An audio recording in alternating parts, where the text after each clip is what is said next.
calles. Sí, porque también hay cambios en la cabeza del equipo investigativo en todo lo que ha sido los operativos, los procedimientos policiales. Bueno, en el Ministerio Público también han existido cambios desde que comenzó a investigarse el asesinato de los 3 carabineros. Se fue Marcela Cartagena, fiscal regional del Biobío, y asumió a cargo de la investigación, que va a ser de un equipo de fiscales de la macrozona sur, el fiscal regional de la Araucanía, Roberto Garrido, mientras continúan, como les comentábamos, todos los peritajes y todos los análisis para capturar a los autores de este brutal homicidio de 3 carabineros en Cañete. Las pistas siguen llevando a uno de los 2 sitios del suceso donde se habrían producido los asesinatos y a la vinculación con orgánicas radicales relacionadas con el crimen organizado en ilícitos como narcotráfico, robo, blanqueo de vehículos y robo de madera. Vamos a tomar contacto de inmediato con Óscar Valenzuela. Muy buenos días, Óscar. Buenos días. Hola, ¿cómo están? Muy buenos días. Sí, efectivamente, acá en la región del Biobío han sido jornadas intensas en las que se han vivido desde ese día sábado en la madrugada, cuando ocurre este triple asesinato de los carabineros en la provincia de Arauco, específicamente ahí en Cañete. Reuniones que van desde la Fiscalía hasta también los ministros que se han desplegado hasta acá en la región del Biobío. Por ejemplo, algo ya adelantaban ustedes respecto de una reunión de la macrozona de fiscales que estaba agendada para realizarse en la región de la Araucanía, pero debido a los hechos se traslada hasta la región del Biobío. Participan en ella el fiscal nacional, así como también los fiscales regionales del Biobío, de la Araucanía, de la región de los Ríos y también de la región de los Lagos. Lo otro, reuniones en la segunda zona naval. Hasta ahí han llegado la ministra de Defensa, el subsecretario del Interior, Manuel Monsalve, e incluso también comandantes en jefe tanto de la Armada así como también del Ejército para analizar, para estudiar cuáles van a ser los pasos a seguir una vez que incluso se declarara toque de queda. Recordemos que está vigente todavía en las comunas de Contulmo, Cañete, así como también en Tirúa. Bueno, ¿qué ha ocurrido en la última información que hemos podido reportear acá en la radio? Llegó, lo decíamos, el fiscal nacional Ángel Valencia hasta la región del Biobío. Llegó hasta ahí, hasta las dependencias de la Fiscalía Regional, y ahí sostuvo este encuentro con la fiscal regional del Biobío, Marcela Cartagena, quien estaba liderando las investigaciones. De manera sorpresiva, en todo caso, se realizó el punto de prensa cerca del mediodía, ¿verdad? De ayer se anunció que el equipo especial va a estar desde ahora a cargo del jefe del Ministerio Público de la Araucanía. Hablamos del fiscal regional de la Araucanía, Roberto Garrido. Así también lo anunció el fiscal nacional, Jorge Valencia. Considerando situaciones de transporte, conectividad, caminos, características de los hechos, compartir información, un conjunto de antecedentes que no voy a profundizar, pero que resultaron del diálogo de los fiscales regionales, es que he decidido, conforme a mis atribuciones como fiscal regional, que voy a designar al fiscal Roberto Garrido, que es el fiscal regional de la Araucanía, a cargo de la dirección de este equipo de fiscales e investigadores. Bueno, esta decisión del fiscal Ángel Valencia sorprendió, pero es coincidente también con una serie de detenciones que llevó adelante la Fiscalía de la Araucanía con participación también de la Policía de Investigaciones. Y ojo, no de Carabineros, que es con quien ha trabajado principalmente la fiscal regional del Biobío, Cartagena, Marcela Cartagena. Sin embargo, también es cierto que parte del equipo que venía trabajando en el caso seguirá también en este, toda vez que, de acuerdo a lo que ha podido investigar la radio, esta indagatoria registra o registraría avances importantes. ¿Por qué decimos esto? Bueno, porque el círculo sobre los autores de estos homicidios, de este triple homicidio, comienza poco a poco a cerrarse. La principal hipótesis dice relación con algo que ya habíamos adelantado acá en la radio a pocas horas de este crimen, ¿verdad? Y que tiene que ver con prácticamente una ejecución realizada a 6 kilómetros aproximadamente del lugar del hallazgo de la camioneta que se estaba incendiando con los cuerpos de los uniformados ahí en el pick-up de este mismo vehículo. Todo apunta a que habría sido una emboscada cuando los fallecidos carabineros llegaron a este sector costero al sur de Cañete para ahí resguardar el cumplimiento de una medida cautelar. ¿Qué habría ocurrido? Ahí en este lugar habrían sido reducidos, luego de esto asesinados a sangre fría, con disparos, ya lo decían ustedes y lo adelantaban, disparos en el pecho, también disparos en la cabeza, ¿Esto para qué? Para robarles también los chalecos antibalas, los cascos, también sus armas automáticas. Recordemos que andaban con sus pistolas, también con sus ametralladoras UCI, también una especie de fusil, ¿verdad? De hecho, hay un reportaje de la Unidad de Investigación de la Radio que está disponible ya en biobiochile.cl que se adentra precisamente en esta hipótesis, confirmando que, primero, la causa de muerte de los uniformados fue por disparos y cuyas autopsias a las que accedió la radio revelan que, lo que ya habíamos adelantado, ¿verdad?, que habían sido ejecutados. Se confirmaría de esta manera también, de acuerdo a esta hipótesis, la existencia de 2 sitios del suceso, es decir, que la cronología y también de los hechos comienza con la ocurrencia o la concurrencia, digo, de los policías a la casa de ¿quién? De Carlos Edgardo Antigüen Riquelme. Ahí los funcionarios tenían que realizar una verificación del cumplimiento de medidas cautelares que pesan sobre este imputado en una causa por infracción a la ley de armas y también infracción a la ley de drogas, por cultivo de drogas, en este caso de marihuana. Mientras que en la Fiscalía se estaba decidiendo el futuro de la investigación, que ya lo decíamos va a quedar a cargo del fiscal regional de la Araucanía. En la base naval también, como les comentábamos, de Talcahuano, se estaban realizando también otras reuniones. Ahí el jefe de la Defensa Nacional para la región del Biobío, el contraalmirante Óscar Manzano, explicó que sus efectivos llevan armas con munición real y que están dispuestos a usarlas en caso de ser necesario. Dentro de la composición de nuestras fuerzas militares, particularmente la Infantería Marina y el Ejército, que son los que cumplen las tareas militares de protección, tienen armamento que es letal y obviamente basado en la regla de uso de la fuerza, lo tendrán que usar y para eso estamos acá. La gente que está dispuesta está con los procedimientos claros, están dispuestos a actuar. Bueno, como les comentábamos, en esta reunión también participó la delegada presidencial del Biobío, Daniela Dresner, también comandantes en jefe tanto del Ejército como de la Armada, así como también los jefes de Defensa Nacional del Biobío, también de la Araucanía, pero también estaba ahí el subsecretario del Interior, Manuel Monsalve, quien finalmente no participa de este punto de prensa. Sí lo hace la ministra de Defensa, Maya Fernández, quien agregó que se va a reforzar la presencia de unidades blindadas en la zona para de esta manera, dice ella, garantizar la seguridad. Respondió también a las consultas de la radio respecto a la disponibilidad de estas y dónde o de dónde se sacarán a estos efectivos, a estos blindados, se van a traer de otro lado o no. Esto es lo que respondió la ministra de Defensa, Maya Fernández. Se va a incrementar los patrullajes mixtos, el reforzamiento de la presencia, los patrullajes aéreos y también la presencia de más vehículos blindados, en este caso, que van a estar obviamente en la zona. Ministra, ¿esos vehículos blindados y también personal van a llegar de otras zonas?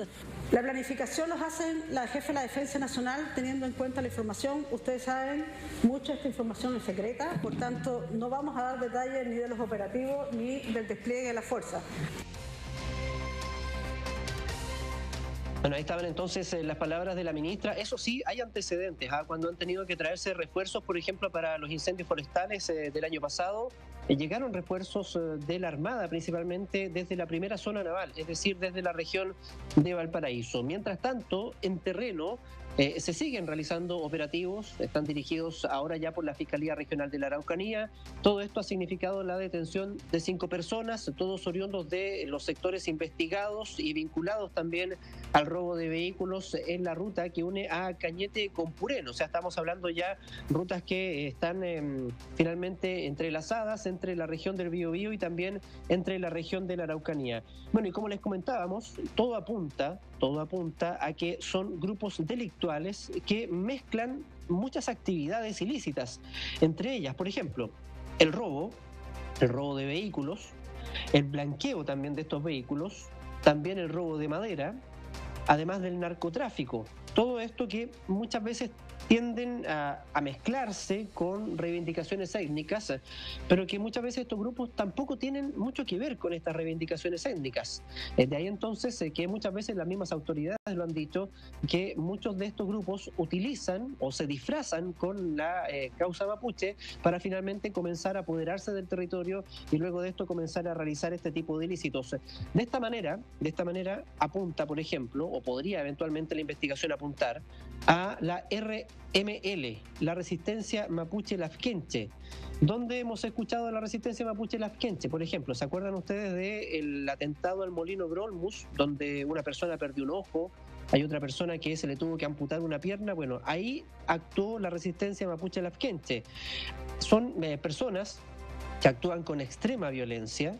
Lo hemos notado nosotros acá, le hemos estado contando nosotros también de este tipo de ataques, ¿verdad? Han realizado ataques previos también, intentan cubrir sus huellas, este y otros grupos, ¿verdad? ¿De qué manera? Bueno, quemando todo, quemando casas, incluso quemando cuerpos.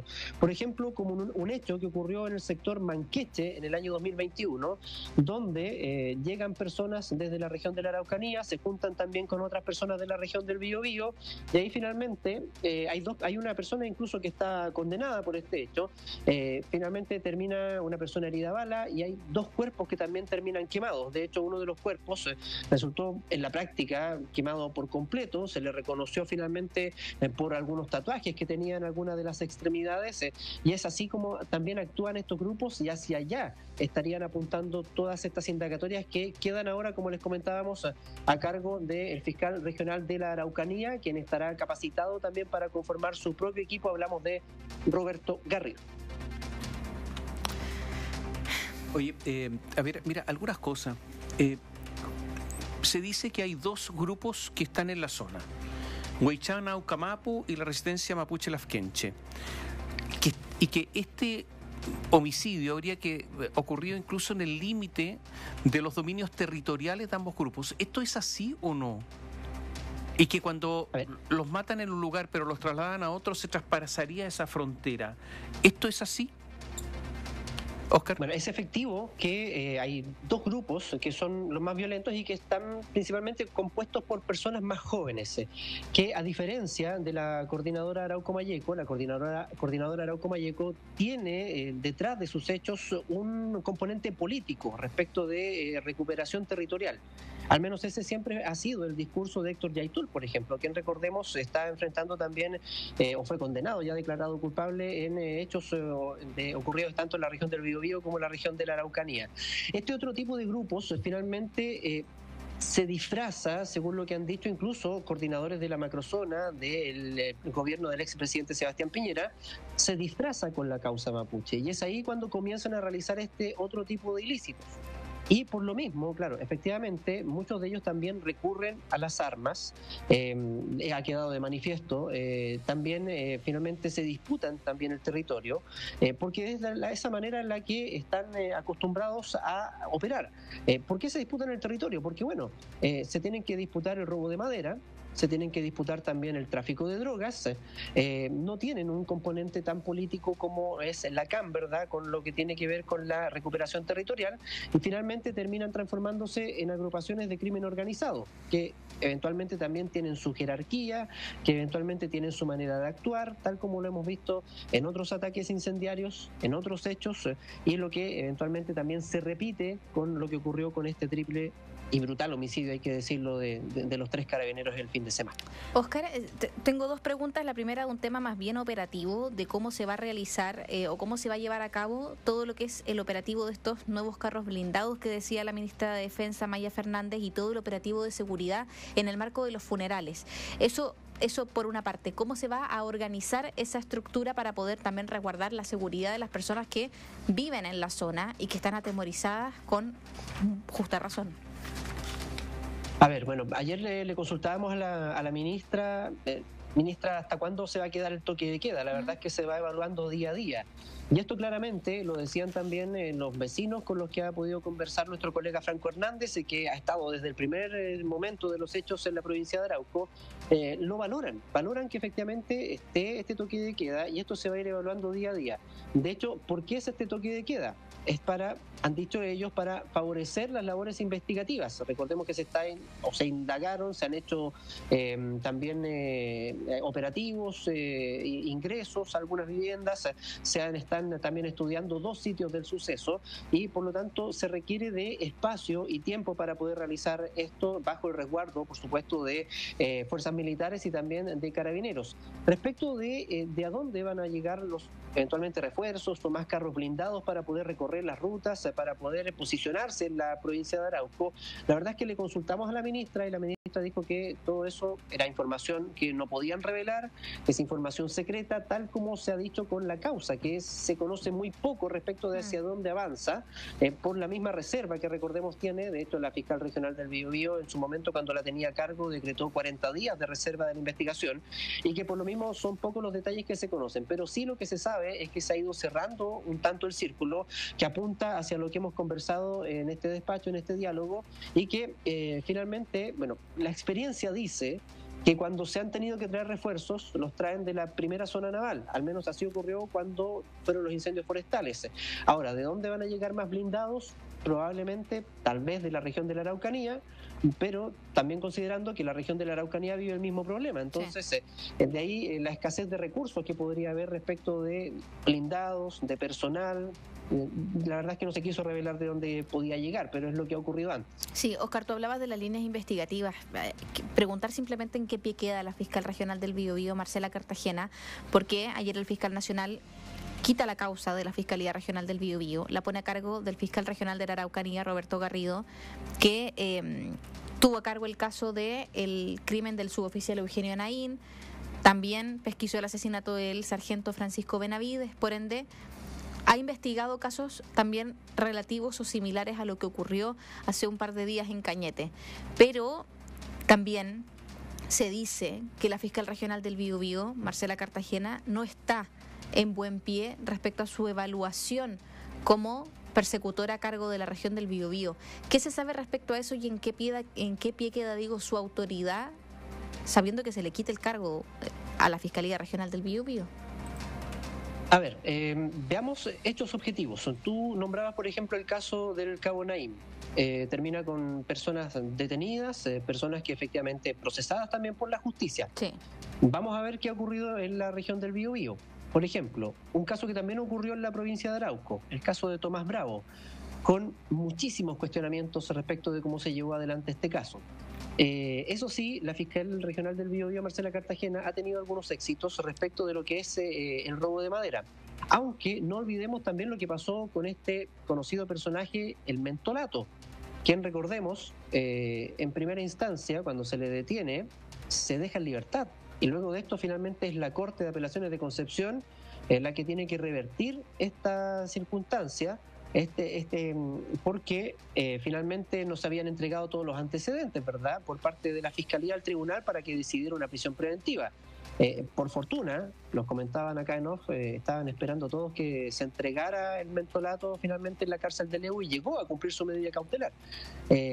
Entonces, si lo vemos en relación a cómo se dieron también los hechos, o sea, llega el fiscal nacional Ángel Valencia a una reunión en la Fiscalía Regional del Biobío, y es en la misma Fiscalía Regional del Biobío donde anuncia que el fiscal regional de la región de al lado va a quedar a cargo de un hecho que ocurre en la región del Biobío.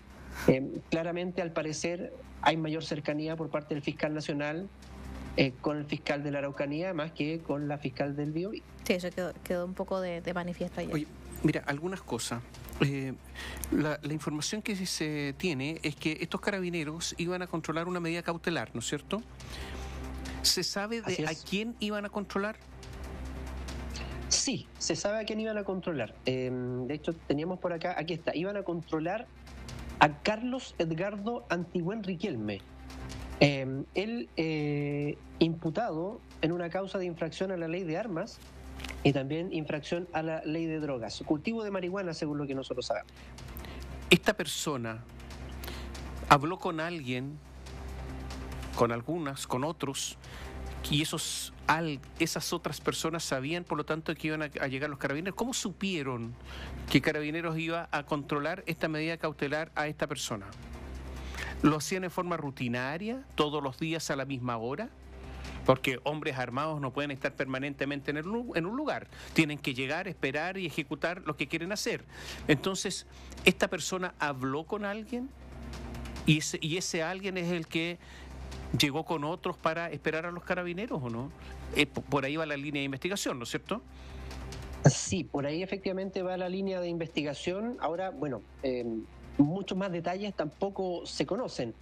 Lo que sí se sabe de manera relativamente cierta es que efectivamente hay móviles de carabineros que se desplazaban, tal vez no los mismos carabineros todos los días, porque claro, iban rotando los turnos, pero sí tenían que controlar las medidas cautelares y por lo general, si son, por ejemplo, arrestos domiciliarios nocturnos, tienen que hacerse de noche.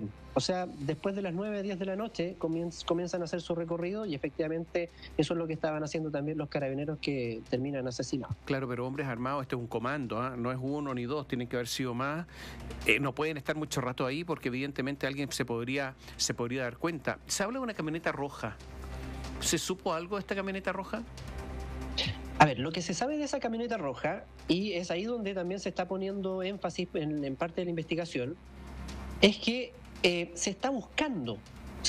¿Y dónde la estarían buscando? La estarían buscando en las cercanías de Leu, localidades cercanas, porque al parecer tendría algún encargo por robo esta camioneta roja.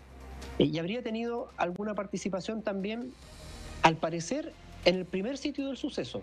Eso es lo que se sabe de esta camioneta roja y es ahí donde se están también enfocando parte de las pericias, esto al margen de lo que se está haciendo también de levantar evidencia, de levantar testimonio en el lugar, lo que también es una tarea compleja porque, bueno, hay personas que directamente no quieren hablar porque temen por su integridad también. Oye, y lo otro es que se dice que los dos sitios del suceso donde los mataron y después donde los quemaron, estarían distantes 5 kilómetros. ¿Eso es así? Eso es así. De hecho, por lo que nosotros, la información que manejamos es que se habrían recogido muestras, claramente en el lugar que todos vimos a través de las imágenes, que tiene que ver con la camioneta incendiada. Ahí se realizaron peritajes, pero también se habrían realizado peritajes en este otro sector, donde, según la información que nosotros manejamos, se habrían recogido muestras de sangre y también algunas muestras respecto a material balístico. Digo esto porque 5 kilómetros, trasladarse 5 kilómetros con carabineros asesinados en el pick-up, eso demuestra el control que tienen estos grupos, de estos caminos. O sea, se trasladan sin ningún problema, con total desparpajo, y tienen que haber con total inmunidad. Impresionante. Tienen que haber sido el doble de las fuerzas quizás, Oscar. Quizás tienen que haber sido más de 6 personas, 7 personas. ¿De cuántos están hablando más o menos de manera preliminar? Porque son 3 carabineros que fueron reducidos, se les sacó sus chalecos antibalas, es decir, se les inmovilizó por completo, luego se les ajusticia, se les pone en el pick-up de una camioneta, se trasladan 5 kilómetros, o sea, tienen que haber tenido un contingente importante, no tienen que haber actuado solos. ¿De cuántas personas se estaría hablando de manera aproximada? Claro, como bien lo dice Tomás, es un comando, un comando, y no solamente un comando de gran cantidad de personas, o sea, estamos hablando claramente más de 10, que lo hemos visto también en otros ataques, donde cerca de 10, 15 personas aproximadamente se trasladan con armamento de grueso calibre, incluso armamento y munición de guerra. Claramente estaban mucho mejor preparados que los mismos carabineros, y eso que los carabineros también no iban mal preparados, digamos, llevaban armamento, llevaban ametralladoras UCI, llevaban también su carro blindado. Ahora, claro, lo que no se conoce muy bien todavía es en qué momento y por qué finalmente los carabineros deciden bajarse del carro, de la camioneta blindada. Se dice que podría haber sido que una bala de alto calibre, munición de guerra, pudo haber dañado el motor de la camioneta. Pero bueno, es todo parte de la investigación, pero claramente aquí estamos hablando de un grupo que efectivamente tiene preparación, que conocen el territorio, que saben usar las armas, que tienen un alto poder de fuego y que además son numerosos. De eso es lo que se está hablando acá, y que además tienen el control del territorio. Tienen el control del territorio claramente, porque, a ver, desplazarse en una camioneta por caminos rurales a esa hora de la noche y con lo que está ocurriendo, toma mucho tiempo. Incluso con la posibilidad a lo mejor de encontrarse con otros carabineros, y aún así, con la osadía, ¿verdad?, y el desparpajo de realizar este tipo de actos, eso quiere decir que efectivamente son un grupo muy, muy bien armado y también preparado. Preguntas rápidas ahora. Lo primero, la persona a la que se le iba a controlar la medida cautelar es un delincuente al parecer común o está vinculado a la causa mapuche? No es una respuesta que tenga en este momento. No se ha revelado ese antecedente al menos. Solamente se sabe que infracciona la ley de armas, por lo tanto en algún momento tuvo armamento de manera ilegal y también drogas, que es precisamente lo que ocurre en la provincia de Arauco. Segunda pregunta, y rápidamente, da la impresión que hay poca tecnología. O sea, ¿cómo es posible que el vehículo de Carabineros no tenga un GPS? A él lo tienen los autos de muchos auditores que en estos momentos nos están escuchando. Al contratar un seguro tú tienes un GPS según la ley. Todo esto es, perdonen que se lo diga, estúpido. O sea, cuando Carabineros se están jugando la vida, ¿cómo el vehículo de Carabineros no tiene GPS cuando autos particulares tienen GPS? Esto es estúpido, algo está pasando acá. Lo segundo, no hay drones, no hay tecnología. ¿Pero qué es esto? O sea, da la impresión que los recursos se están gastando en otros lugares. El fiscal, para concurrir al lugar, tuvo que caminar, iba a ir a buscar una camioneta a la fiscalía y trasladarse solo hasta el lugar del suceso. Eso no ocurre en otros lugares. Con todo lo que ha pasado, están presentes estas precariedades. ¿Las autoridades han dicho algo de esto? Nada. De hecho, cuando les preguntábamos ya las primeras horas de ocurrido este hecho, que por qué una camioneta con 3 carabineros iba a esa hora sin un apoyo militar, la respuesta que se dio, bueno, es que las cifras estaban buenas. Entonces, a lo mejor por lo mismo hubo mucho relajo. Y por último, el subsecretario del Interior, Manuel Monsalve, que es el encargado de la seguridad del país, directamente, si algo sabe, si de algún territorio sabe y conoce, es de la provincia de Arauco. Si él fue diputado muchos años por la provincia de Arauco, tiene amigos de todo tipo, digámoslo, de los unos y de los otros, por decirlo de alguna manera. ¿Por qué ha estado tan silente? ¿Qué ha pasado? ¿Hay alguna razón, alguna explicación? Ayer nosotros esperábamos declaraciones de Manuel Monsalve, porque él estaba participando en la reunión ahí en la segunda zona naval, pero no sabemos por qué él finalmente se retira y no participa del punto de prensa. Teníamos muchas preguntas que hacerle precisamente de esto, porque recordemos que Manuel Monsalve no solo fue diputado mucho tiempo por la provincia de Arauco, de hecho fue concejal por Los Álamos, y ojo, que este es un dato que es muy relevante para el conocimiento que tiene Manuel Monsalve de la zona. Manuel Monsalve fue director del Servicio de Salud de Arauco, y el Servicio de Salud de Arauco maneja muchos registros de comunidades mapuches de la zona. Por lo tanto, él en su momento, cuando fue director del Servicio de Salud, tiene que haber recorrido mucho el territorio y tiene que haber conversado con muchas personas. Entonces es efectivamente Manuel Monsalve, una persona que conoce el territorio, y que no solo conoce el territorio, sino que Manuel Monsalve es una autoridad que ha visto cómo se ha ido degradando la provincia de Arauco. De ahí entonces también que se le exija más. Ya, pero ahora he hablado poco. Y ahora sí, para terminar, resulta que se estaba controlando esta medida cautelar en ese lugar. La persona a la que se le controla la medida cautelar ¿está bajo algún sistema de detención, retención o algo? ¿Está absolutamente libre? Esa información que no tenemos debido a la reserva de la investigación. No hemos podido acceder a esos datos. La verdad es que al momento de preguntarle a todas las autoridades acá, la verdad es que se lleva todo con bastante reserva. De hecho, ayer preguntábamos por los detenidos en un operativo de la PDI de la Araucanía, y la verdad es que lo único que se nos decía no tiene que ver con el hecho de los carabineros, pero tampoco lo descartamos. Entonces esas son las respuestas que dan las autoridades. La verdad es que, claro, a uno le gustaría que fueran un poco más concretos, pero lamentablemente no es así. Muchas gracias. Estamos Hasta pronto, muy buenos días. Líneas abiertas.